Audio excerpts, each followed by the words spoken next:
లేకపోతే సాక్షి వచ్చేటప్పటికి కరువైన కూటమి చేయూత బలిపీఠంపై అన్నదాత ఏడాది పాలనలో 250 మందికి పైగా రైతులు బలవర్మనం. ఓవైపు వైపరీత్యాలు, మరోవైపు సర్కారు నిర్లక్ష్యం, అందని పెట్టుబడి సాయం, అదనకు దొరకని విత్తనాలు, ఎరువులు, ఏడాదిలో ఏ ఒక్క పంటకు దక్కని మద్దతు ధర, అటకెక్కిన పంటల బీమా, అందరిని నష్టపరిహారం, తడిసి మోపిడవుతున్న అప్పులు, భారమవుతున్న కుటుంబ పోషణ, అప్పుల బాధ తాళలేక ఆదుకునేవారు లేక ఆత్మహత్యలు కూడిగడుతున్న రైతులు, అత్యధికంగా ఉమ్మడి కర్నూలులో 68, అనంతపురంలో 46, వైఎస్ఆర్ జిల్లాలో 37, శ్రీకాకుళంలో 27 మంది ఆత్మహత్య. కానీ 104 మంది మాత్రమే రాష్ట్ర ప్రభుత్వ బుకాయింపు.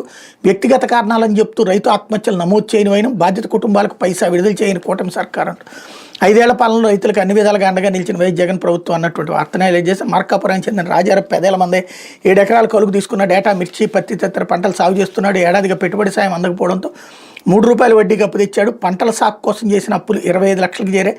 ఇటీవలే అప్పు ఇచ్చిన వ్యక్తి ఇంటికి వచ్చి గొడవ చేశాడు. ఈ ఏడాది గిట్టుబాటు ధర లేక నష్టపోయి వచ్చే సీజన్లో ఇచ్చేస్తానని చెప్పే ప్రయత్నం చేశాడు.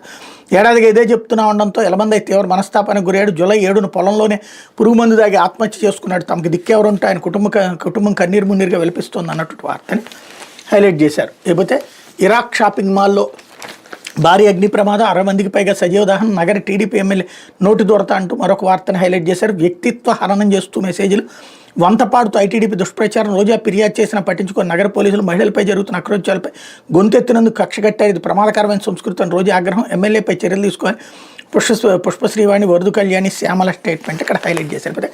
అంద్రినేవాపై చంద్ర నాటకం, మల్యాలలో అంద్రినేవా మోటార్ ఆన్ చేసి